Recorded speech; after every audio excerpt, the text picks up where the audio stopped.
Whether you are aware of it or not, your sleep progresses through numerous stages each night. We're looking at these stages in this video, including the differences between REM and NREM sleep. In fact, the distinction between REM and NREM sleep is a logical place to begin. REM stands for rapid eye movement and NREM stands for non-rapid eye movement. This gives us a pretty good clue about one of the main differences between them. REM sleep involves rapid movement of the eyes, whereas NREM sleep does not. But there are other differences too. The vast majority of our sleep, about 75 to 80%, tends to be NREM. Keep in mind though, that this figure will change a little depending on age and individual differences. NREM has 4 different stages, labelled Stage 1 to Stage 4. Each of these stages is characterised by different types of brainwaves and by different types of activity. A detailed description of each stage is available below this video, but for now, here is what you need to know. Stage 1 of NREM sleep is very light and is characterised by alpha brainwaves. Alpha brainwaves have a fairly high frequency but a fairly low amplitude.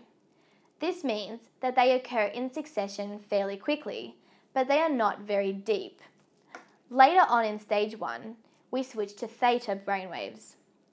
Theta brainwaves are of medium frequency and have more of a mixed amplitude. Theta brainwaves continue into Stage 2, where you may also experience sleep spindles and hypnic jerks. Sleep spindles are sudden, short bursts of rapid brain activity, whereas hypnic jerks are short, single bursts of higher amplitude waves. Then, Stage 3 of NREM sleep sees the theta brainwaves develop into delta brainwaves. Delta brainwaves are the deepest type.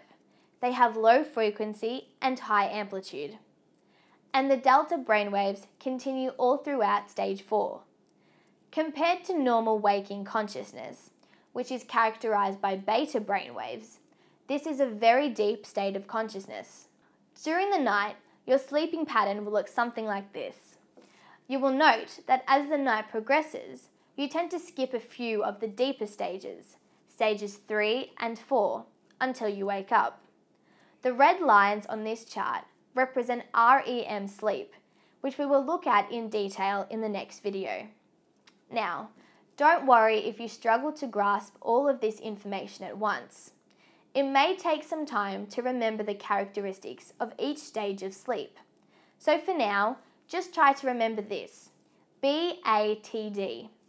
This gives you the general order of the brainwaves, beta during normal waking consciousness, and then alpha, theta, and delta throughout NREM sleep. You can use the phrase, buying a tiny dog, to remember it. In the next video, further to looking at REM, we will focus on strategies to answer SAC and exam questions on sleep. Thanks for watching. See you next time.